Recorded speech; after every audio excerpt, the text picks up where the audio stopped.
voz, garganta. Quem dizer, ó, a maestria de tocar bem o rock and roll. Ó, Scorpion, escorpião mesmo. É uma marca absoluta do rock and roll. Grande Scorpion. Muito bem, minha gente. Nesse clima de Scorpion, Padre Marcos começa aqui com mais um programa Bendita Hora, ao vivo, hein? Especial aqui para nosso finalzinho de ano do advento já da nossa igreja. Mas antes do Padre apresentar essa mesa aqui, toda muito bem revestida dela, o Padre quer convidar você agora para rezar um pouquinho comigo. Vamos entregar tudo isso para o nosso Deus. Vem junto. Em nome do Pai, do Filho e do Espírito Santo. Amém. Vinde, Espírito Santo, enchei os corações dos vossos fiéis e acendei neles o fogo do vosso amor. Enviai o vosso Santo Espírito e tudo será criado e renovareis a face da terra. Oremos. Ó Deus, que instruístes os corações dos vossos fiéis com a luz do Espírito Santo, fazei que apreciemos retamente todas as coisas segundo o mesmo Espírito e gozemos sempre da sua consolação, por Cristo Senhor nosso, assim seja. Rogai por nós, Santa Mãe de Deus, para que sejamos dignos das promessas de Cristo. Amém. Quem como Deus? Ninguém como Deus, só Ele é o Senhor. Muito bem, minha gente, olha aqui, ó, o Padre Marcos aqui, ó, rodeado só por pessoas muito interessantes aqui no meu programa hoje, hein? Todos eles estão vindo pela primeira vez aqui comigo. Vamos começar pela minha direita e a sua esquerda. Ela que é psicoterapeuta das boas, hein? Maravilhosa, super profissional. Minha querida Cecília Laureano. Cecília, seja bem-vinda, querida. Deus abençoe. Obrigada. Tamo junto sempre. Obrigada. Obrigado por você ter vindo, Obrigada. viu? Obrigada. Maravilha. Gente, ele é cirurgião do aparelho digestivo, hein? Isso aqui é muito importante, né? Todos nós, falou pra mim que 90% de nós aqui temos problemas de estomacais. Isso me acalmou um pouco, para saber que eu não estou só. Ele é muito bom.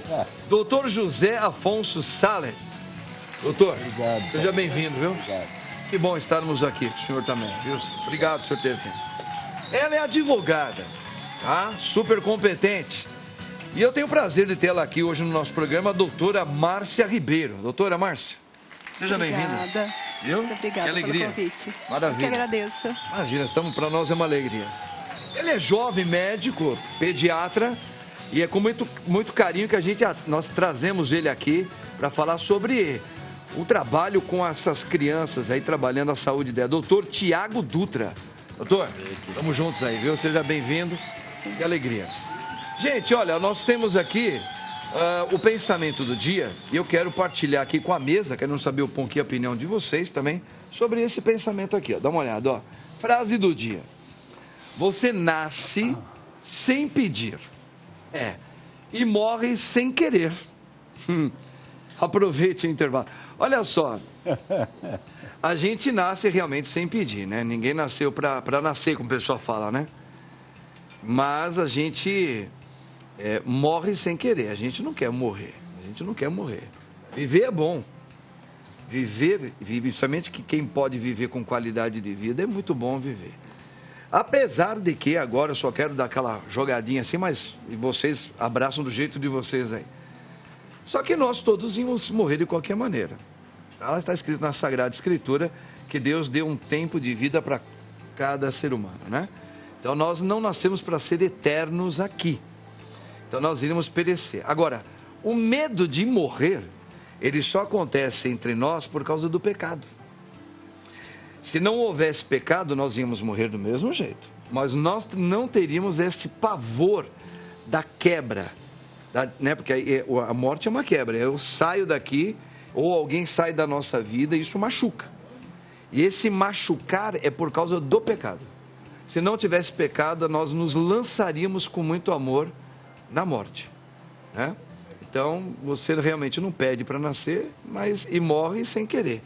É assim que vocês pensam também? Ou querem apimentar mais a conversa aí?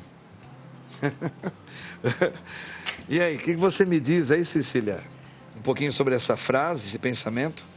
Acho que quanto mais a gente aprende a morrer, melhor a gente vive, né? Quanto mais a gente faz as pazes com essa realidade, a gente dá sentido para a vida. Boa. Então, quando a gente aceita a realidade da morte, a gente vive uma vida com propósito. Então, o intervalo fica com mais significado. E eu acho que isso é uma boa escolha. Legal, tá vendo? Gostei. Um pensamento de uma reflexão que vale a pena pegar uma carona aí com a Cecília, né? Pensa assim também, doutor Afonso? José Afonso. Eu acho que sim, eu acho que tem tudo a ver. Eu acho que o principal dessa frase do dia é o aproveite o intervalo. Não é? Dependendo da concepção religiosa que nós compartilhamos, acredita na vida eterna, na reencarnação, na transmutação de energia. Eu acho que no momento que a gente está aqui, a gente tem que procurar viver o melhor possível. Viver com qualidade, viver com felicidade, viver com parcimonia. Isso significa, basicamente, além de gratidão, servir ao próximo, que é o que pede. Eu acho que a nossa profissão, maravilhosamente, de todos nós, permite a gente ajudar as pessoas que precisam e, além disso, ter o retorno que nós precisamos do ponto de vista social, econômico e familiar para viver bem as nossas vidas. E gratidão é um sentimento nobre que só as pessoas especiais sentem, não é? Que bom, maravilha, tá vendo? Muito bom. Doutor Tiago, é assim que o senhor também pensa em um pouquinho esse pensamento? O senhor tem alguma palavra a acrescentar? Como é que... Eu tive 2 experiências diferentes ao longo da minha formação aí com a morte, né? A primeira delas é quando eu atendia os adultos como um médico generalista. De certa forma, era mais natural, por mais que a morte não seja encarada dessa forma por nós, né, pela maioria de nós, eu encarava como um fluxo da vida, assim, normal, né? A gente nasce, cresce e morre, como uma árvore, como uma fruta. Mas, quando eu migrei para a pediatria, que eu atendi crianças, essa relação com a morte é muito diferente. Porque a gente não está preparado para perder quem está iniciando a vida. Então, os questionamentos pairam pelas nossas cabeças. Ainda mais dentro de uma inocência, né? Exato. Aí a gente começa a se questionar, o que será que essa criança fez para estar nessa realidade agora? Então, eu poderia dizer que faz parte, que é um processo natural, mas toda vez que eu me deparo com um processo de morte, principalmente na minha área, é um momento muito difícil, assim. Então, aprender a lidar com isso é um aprendizado diário, contínuo. Perfeito, que bom. Tá aí. Legal, interessante, né? Ouvir um médico falar isso também. Doutora Marcinha, diz aí, o que a senhora, como advogada, entende um pouco esse pensamento do dia aí? Eu, como a doutora Cecília falou, né? Eu também entendo que quando nós encontramos o nosso propósito, esse intervalo, ele se torna muito mais leve, né? Ele se torna porque nós estamos oferecendo, nós temos uma missão onde nós podemos oferecer, né, o melhor do nosso trabalho, até na nossa vida pessoal mesmo. E aí nós temos uma vida mais leve e podemos também transformar a vida das outras pessoas de uma forma mais leve e tornar esse intervalo assim, com mais qualidade, sim.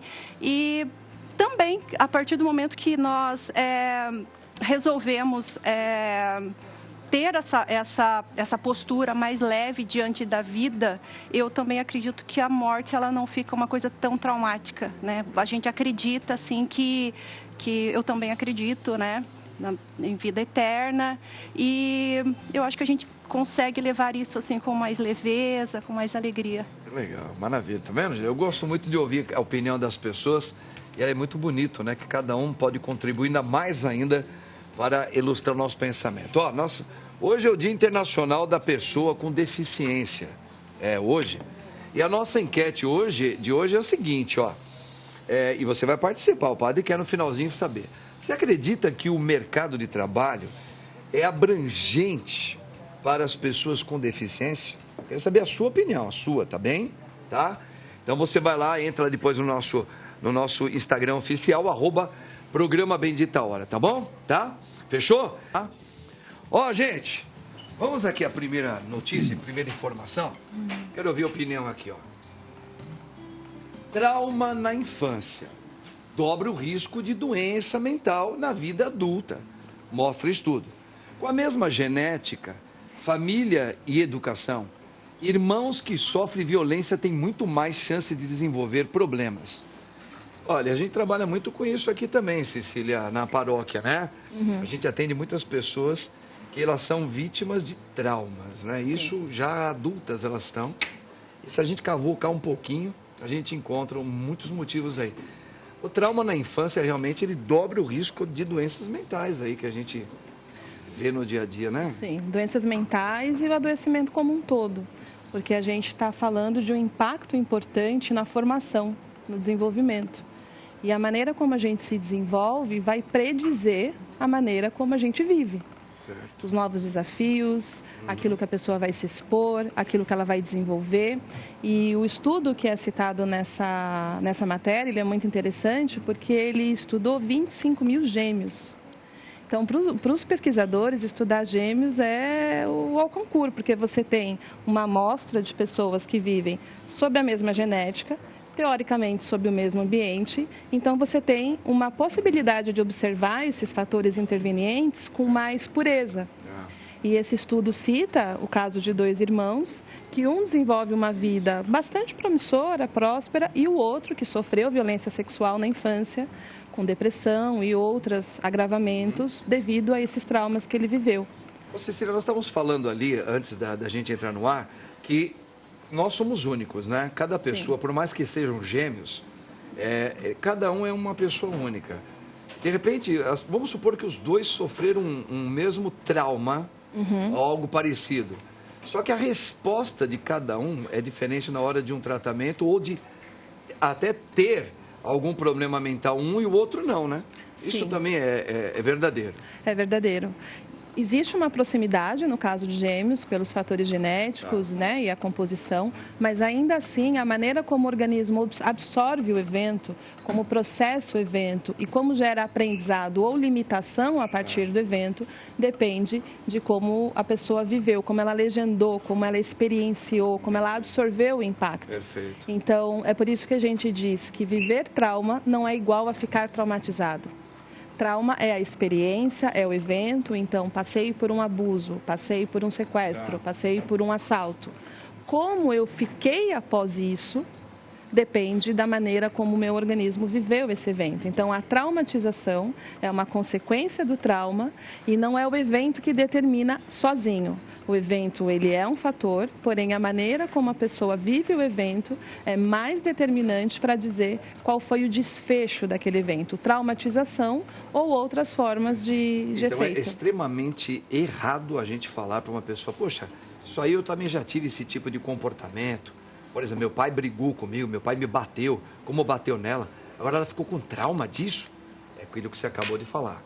Cada um vai administrar de uma maneira pessoal aquilo que é o corpo, a mente, o cérebro dela administrou naquele momento que para você também talvez paralelamente ouviu alguma coisa parecida, mas você trouxe, não é porque você é melhor, você conseguiu melhor, digamos assim. Você teve mais facilidade em absorver aquilo e expelir a sua página e você vive bem, está tudo bem. Para outros não, né? Ou a gente não chama de trauma ou traumatização alguns efeitos que são aplaudidos socialmente. Então, uma pessoa pode deprimir, ficar mais deprimida, se sentir mais quebrada, emocionalmente mais sensível pelo evento, e outra pessoa pode desenvolver uma compulsão por trabalho. Entendi. Ficar altamente reativa, combativa, mas como esse comportamento é aplaudido, a gente diz, não aconteceu nada, tá mas tudo também bem. Pode ser mas há efeitos, uma pessoa mais abusiva, pouco empática. E isso a gente não vai olhar como um efeito dessas experiências, entende? Então, o que a gente chama de traumatizado é mais visível, o outro é mais velado. Mas dizer que, especialmente na infância, violências, negligências e abusos não deixam efeitos é um pouco utópico. Perfeito. Tá vendo, gente? Que interessante. Doutora Cecília, hein?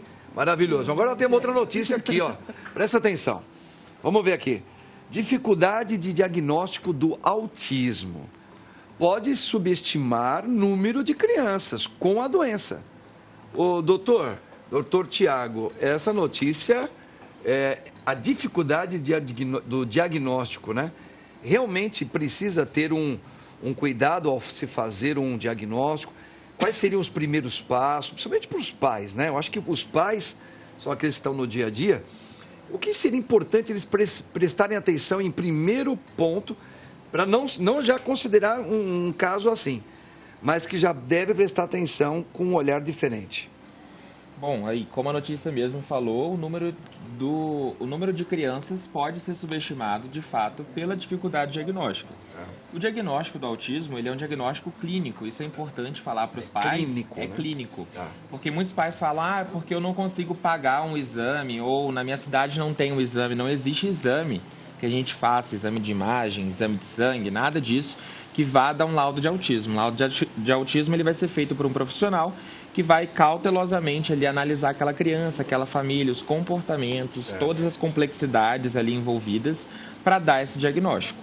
Obviamente, por ser um diagnóstico clínico, ele é aplicador dependente. Então, assim, quando a gente tem um indivíduo que não é capacitado ou que não está alerta para aqueles sinais que podem nos chamar a atenção para diagnosticar uma criança com autismo, de fato ele pode passar despercebido, como muitas pessoas passaram despercebidas aí, né, nas décadas passadas. A gente vê hoje um aumento expressivo, né, dessa prevalência do autismo na sociedade. Verdade isso. Pois é. Hoje a gente está falando de 1 para 43 crianças, 1 para 33, depende do estudo. Porque isso começou a se dar maior importância de averiguar o comportamento. Exato, levar clinicamente isso adiante. Exato. E algumas décadas atrás a gente falava de 1 para cada 100, 200 crianças. Hoje já está 1 para 29, algumas literaturas já falam. Então é a gente pensar que numa sala de 30 criancinhas, pelo menos uma pode estar dentro do espectro. Então, essa dificuldade diagnóstica, ela é real, né? É um diagnóstico que pode se passar despercebido, principalmente quando a criança não apresenta sinais tão clássicos, porque isso é importante. Cada criança com autismo, ela vai expressar esses sinais de forma única e diferente, né? O autismo, ele é transtorno do espectro autista, justamente por ter um espectro de expressão. Então, nem toda criança vai ter dificuldade na aquisição da fala, nem toda criança vai ter sensibilidade a ações. Então, cada criança vai ser única. Isso realmente pode subestimar o número de crianças, mas atualmente a gente está vendo esse aumento do número de casos, porque a gente está falando mais, como por exemplo, a gente está falando de autismo aqui hoje. Perfeito. Eu achei interessante o senhor colocar também a questão de os pais serem verificados junto com a criança, né? Porque eu acho que talvez numa dessas, dependendo da sua tarimbagem médica, é capaz de falar, eu estou olhando essa criança, ela foi trazida por uma possibilidade de autismo, mas descobriu que o pai é. Isso acontece. Atualmente tem acontecido muito mais esse diagnóstico tardio em adultos, justamente na busca do diagnóstico pelo filho. Ele acaba vendo que algumas dificuldades que o filho apresenta são características do autismo, mas que ele também apresenta. E achava que era uma coisa, uma esquisitice, uma singularidade, né? E aí ele pensava, eu tenho isso. Também tem uma situação que a gente tem visto bastante.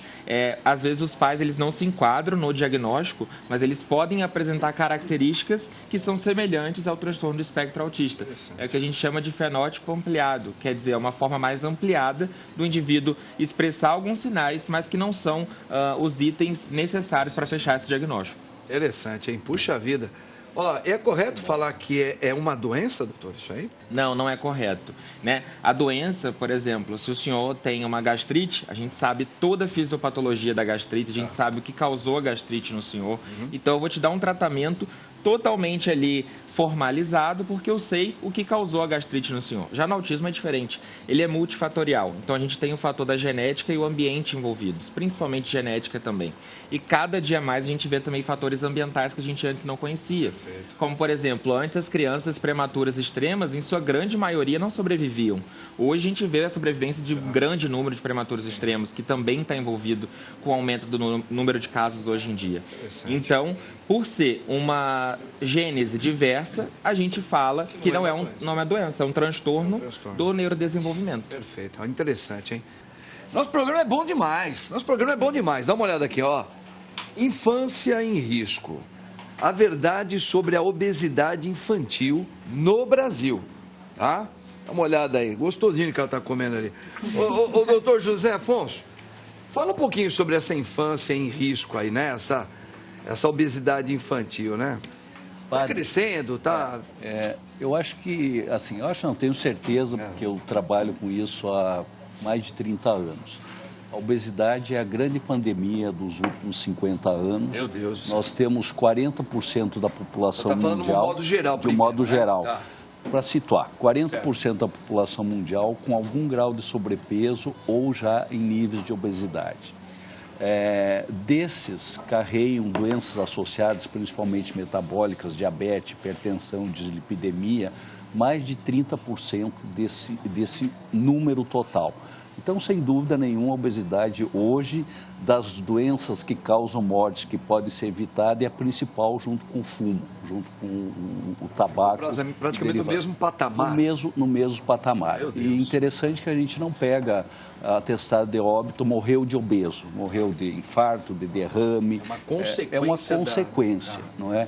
E, sem dúvida nenhuma, a obesidade infantil é o fundamento básico aonde a gente deve atuar na parte de prevenção, de educação, de informação, porque, por exemplo, a gente faz na nossa clínica muita cirurgia bariátrica e metabólica, além dos tratamentos clínicos, balão e tal. Mas 80% dos pacientes que a gente opera, ou seja, que chegam na obesidade extrema, onde a alternativa cirúrgica é a melhor de todas, tem obesidade desde a primeira infância. Então, sem dúvida nenhuma, a única maneira que a gente vai ter de combater de maneira efetiva essa doença é evitar, né? A profilaxia, né, doutor, é o grande tratamento. E isso baseia-se em dar informação a esses jovens, reeducação. Eu fiquei extremamente feliz e surpreso esse final de semana na escola onde estudo meus filhos menores.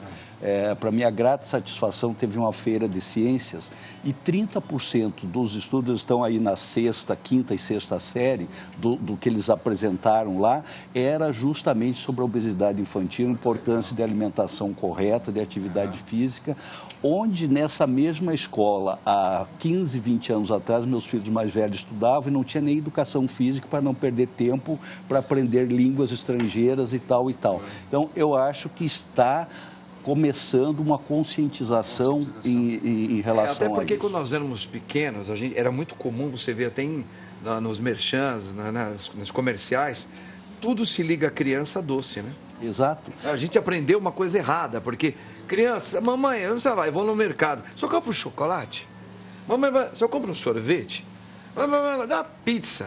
E a lanchonete da escola, padre. A lanchonete da escola, junk food, chocolate e tal. Então, eu acho que essa mudança de mentalidade é fundamental.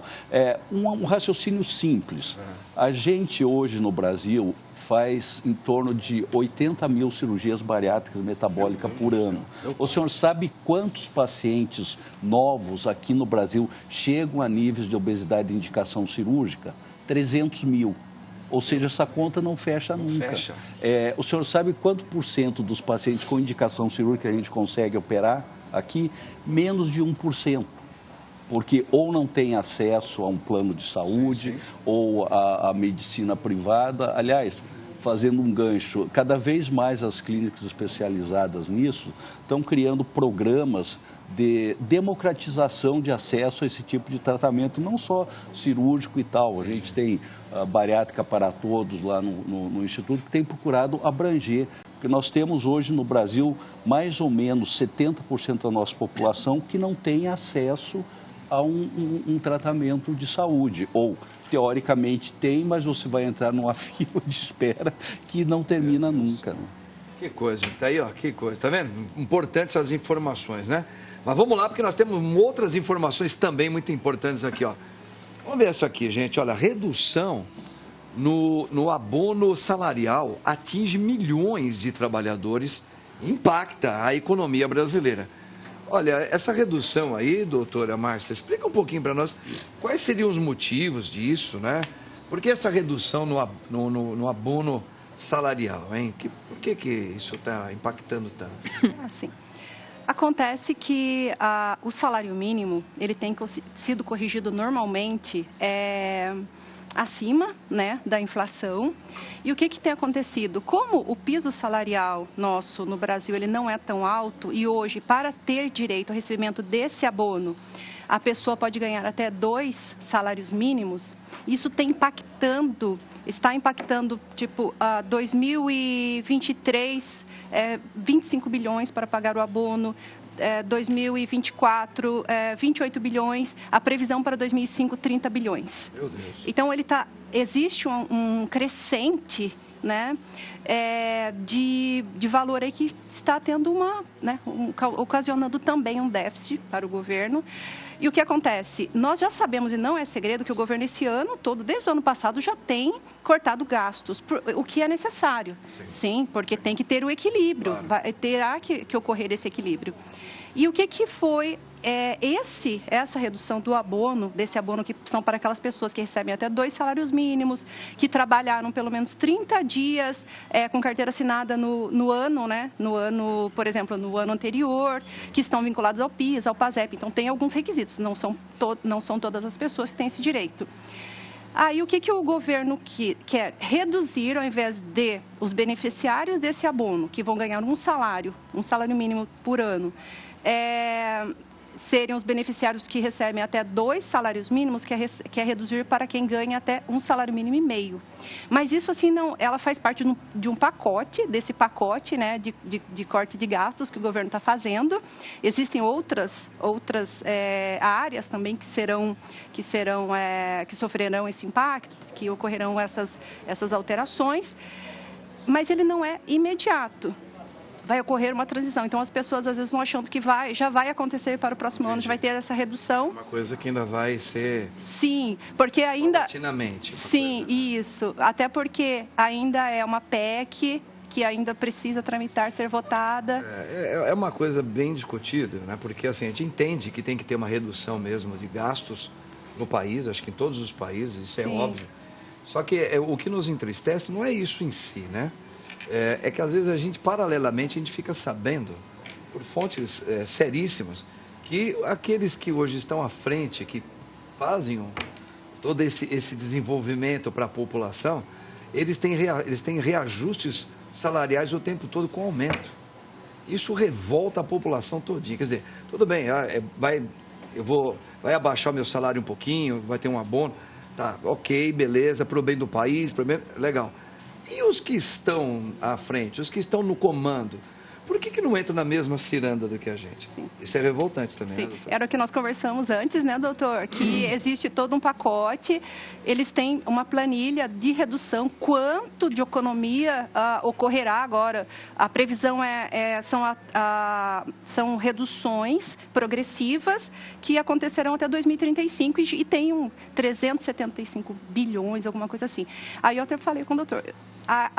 O problema é como que será esse valor economizado, como que ele será usado. Pois é. Né? Que coisa, né? Entendeu? Para entender, meu povo? Tá entendendo, meu povo? Vamos lá. O doutor gosta. Ei, Parmeira. Vamos ver. Parmeira. Vamos ver aqui, gente. Ó, mais uma informação. Oi, intervalo? Então daqui a pouquinho, ó, vamos tomar um cafezinho com a nossa galera aqui. O padre já volta aí, hein? Aqui, ó, tomando um cafezinho gostoso junto com a galera aqui. E agora nós vamos mais uma notícia aí, hein? A Cecília vai falar pra gente. Ó, dá uma olhada aí. Ó, medo de abandono. O que é e como superar com a psicologia?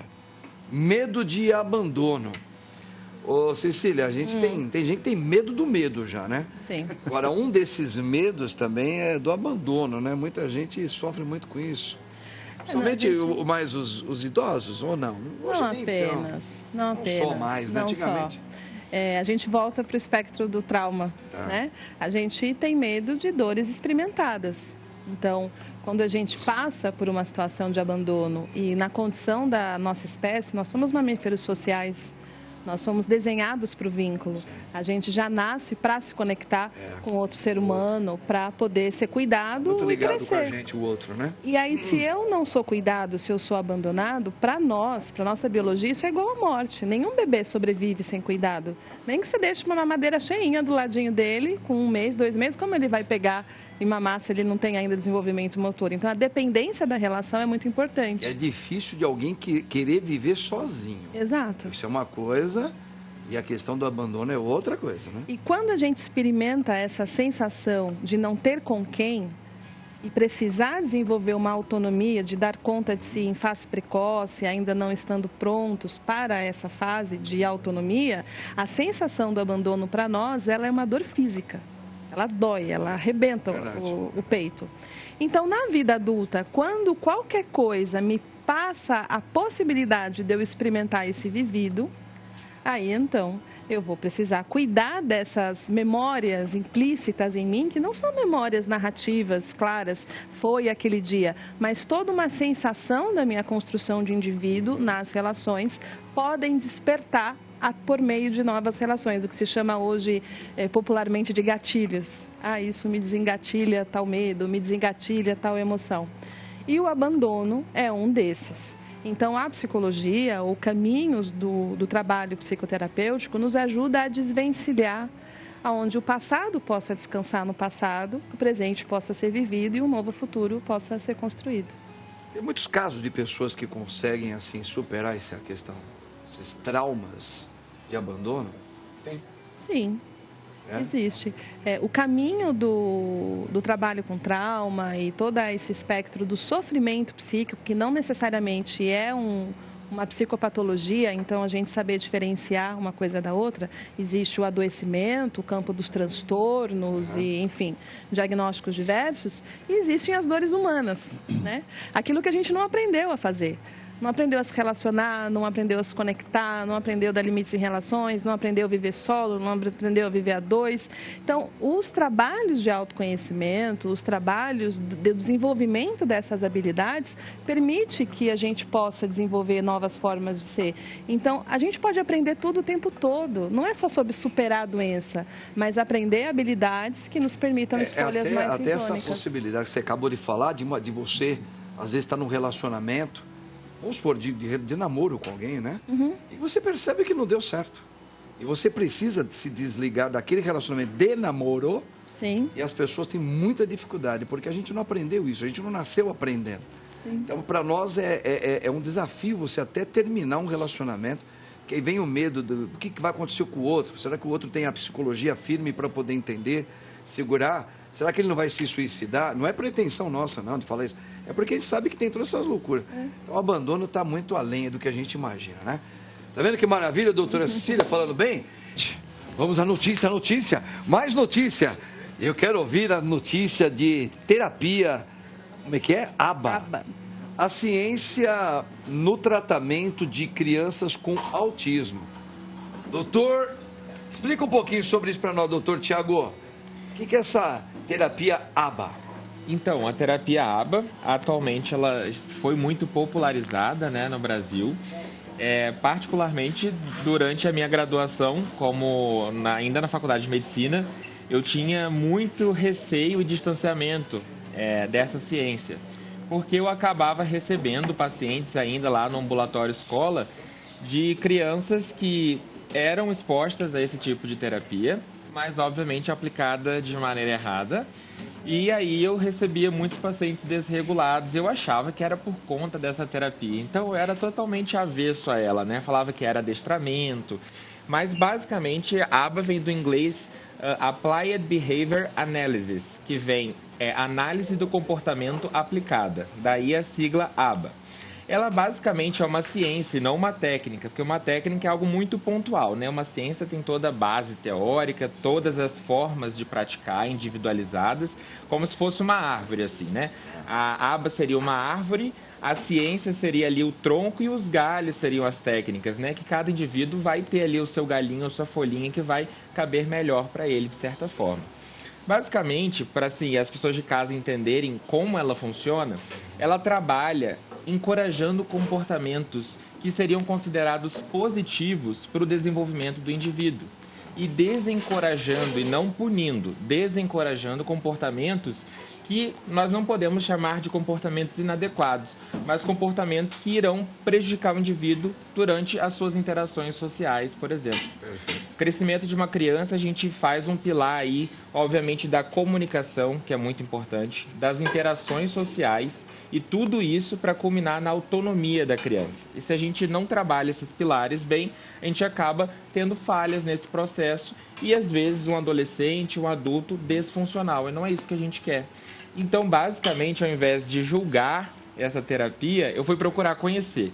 E daí eu acabei parando numa clínica que era exclusivamente de aba nos Estados Unidos, ainda quando eu era estudante. E lá eu vi ela sendo aplicada desde muito cedo em crianças que tinham sinais de autismo.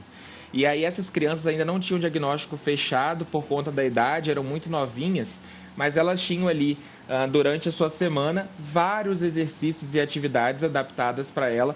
Por exemplo, para reforçar a questão do contato visual, que é uma grande dificuldade em uma criança autista.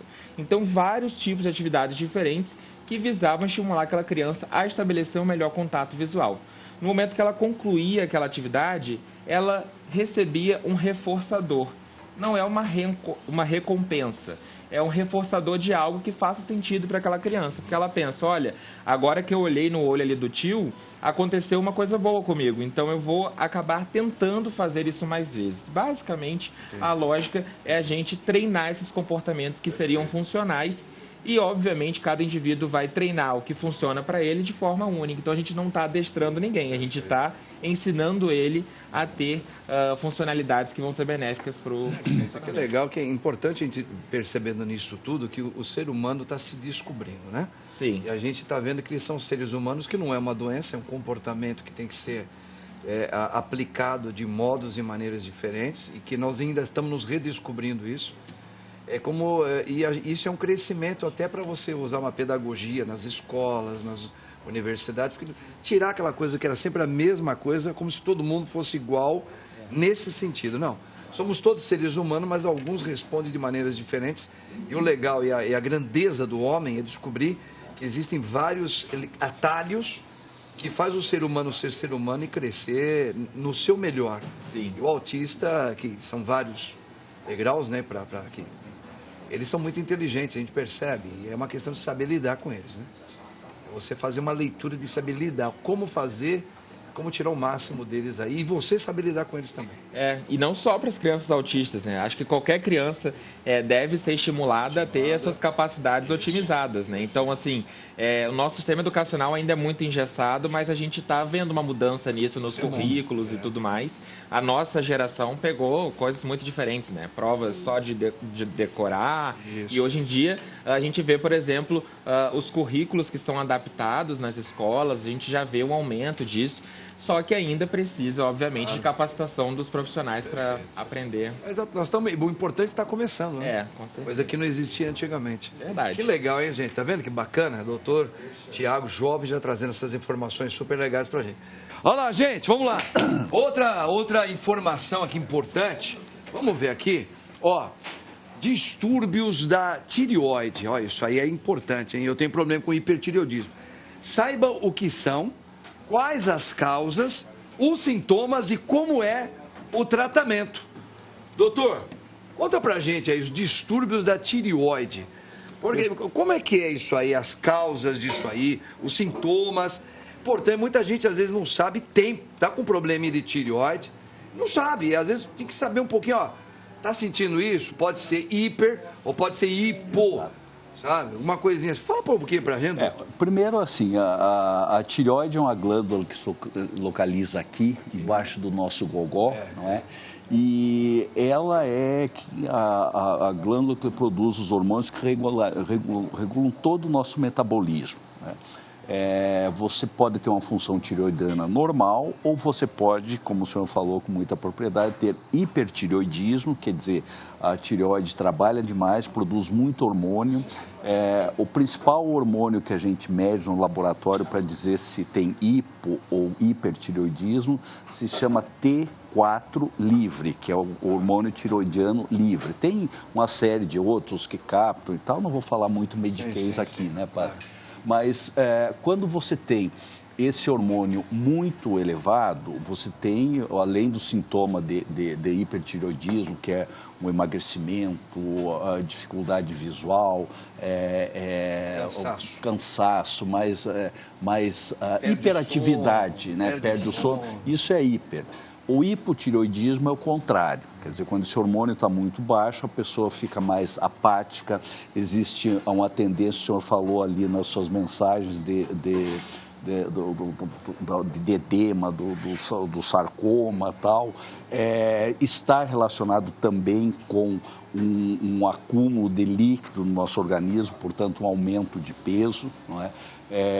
A tireoide, por ser a glândula do principal metabolizador, está às vezes relacionados a uma perda excessiva de peso ou a um ganho excessivo de peso, né? O diagnóstico clínico, por exemplo, do hipertireoidismo é muito claro, né? Literalmente está no rosto, né?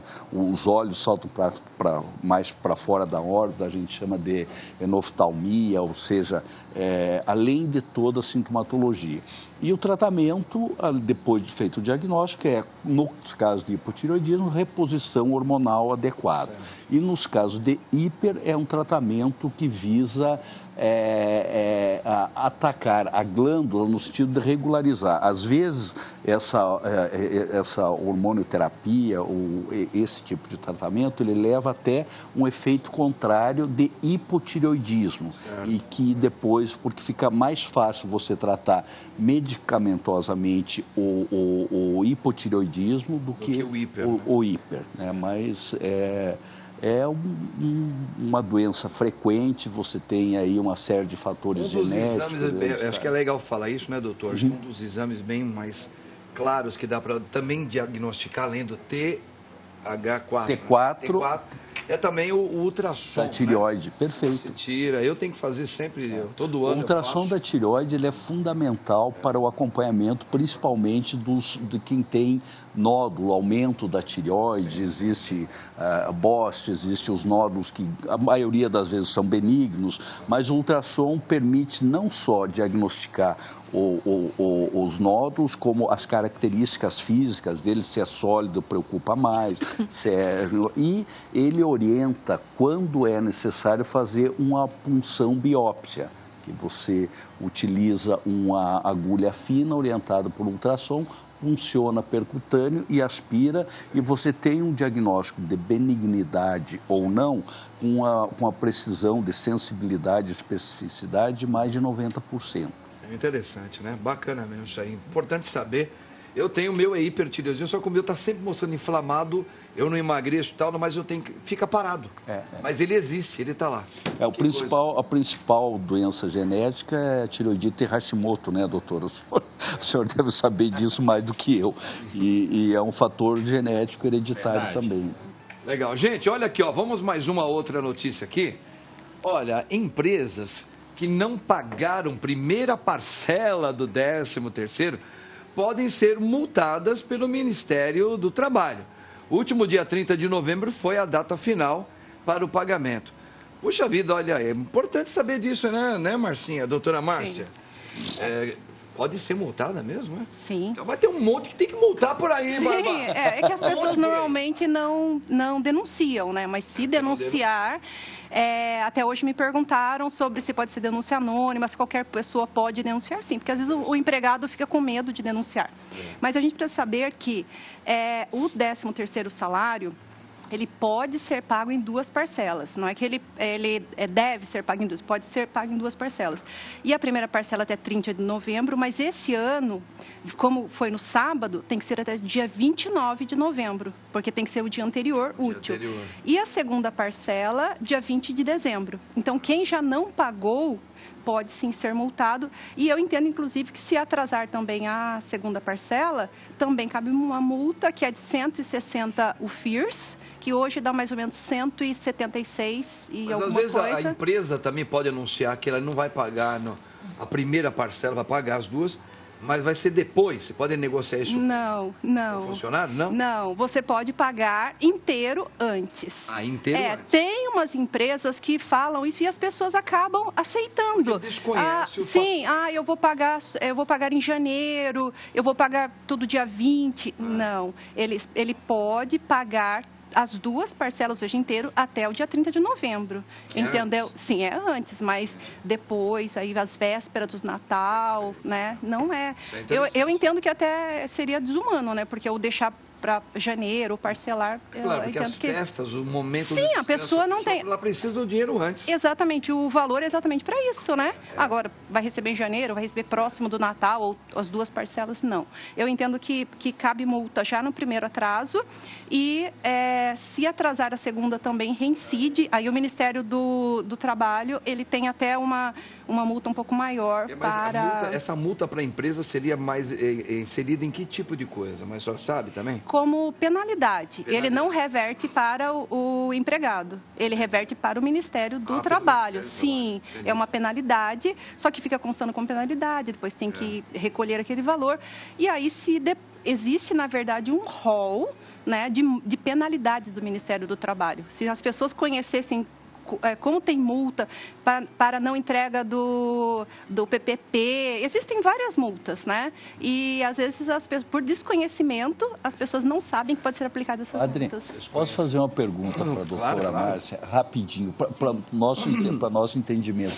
O que é essa polêmica que está acontecendo na Câmara Federal em relação àquela história do 6x1, sim. Você consegue... O que é 6x1? O que é? É a jornada. O que acontece e o que querem mudar com Sim. com essa... Hoje, a nossa jornada normal para os trabalhadores em geral, né, é o chamado 6x1, que trabalha 6 dias na semana e folga 1. E aí, o que acontece? 40 horas semanais, né, 44 horas semanais. Eles querem reduzir para 4 dias de trabalho e 3 de folga. Mas existe muita polêmica, porque, tá bom, e vai poder trabalhar mais horas, por exemplo, 8 horas diárias, vai poder? Não pode, porque a Constituição fala que são 8 horas por dia e só pode acrescer 2. Não... Então, tem muita coisa que precisa ser ajustada para que seja possível. Mas, em resumo, é isso. É trabalhar 4 dias e folgar 3. Interessante, hein? É legal, tomara, né? Tomara que dê certo isso. Trabalhar 4 dias, folgar 3, não? É que... O problema é eu pessoalmente, eu acho que seria bem razoável 5 para 2. Sim, seria bem razoável porque... Já é na prática. A maioria, sim, já cumpre as 40 horas semanais. Nós vamos falar outro dia com 5 para 2 com a nossa querida doutora Márcia, que é fantástica, hein? Gostei muito da sua participação. Obrigada, Padre. Gente, eu agradeço todos aqui. Vamos ver aqui a enquete primeiro, depois o Padre despede da turma aqui, ó. O resultado de hoje, você acredita que o mercado de trabalho é abrangente para as pessoas com deficiência? Olha o que o povo falou, 26% diz que sim, mas 74% do nosso povo falou que não. Claro que não, né? Realmente ainda nós temos muito que aprender, a conviver, saber o que é a deficiente e os direitos deles, tá certo? Tá aí, ó, obrigado, gente. Doutor Tiago, foi uma alegria, doutor. Volte, gostei muito da sua participação. Doutora Márcia, obrigado. Maravilhosas as suas colocações. Obrigada. Cecília, gostei demais de você. Você vai voltar aqui no meu programa, né? Sim. Claro que vai. Com certeza. Meu querido doutor José Afonso também, foi uma grande alegria. Prazer. Volte, gostei muito de você. Gente, olha aqui, ó. Hoje, logo mais 19 horas, espero você na Noite Carismática. Que Deus abençoe você no nome do Pai, e do Filho e do Espírito Santo também. Tchau, meu povo. Tem Bruce aí? Qualquer lugar. Step on my blue suede shoe. Well, you can do anything but take me over my blue suede shoe. Well, you can knock me down, step in my face, slander my name all over the place. Well, do anything that you want to do, but honey, lay off them shoes and don't you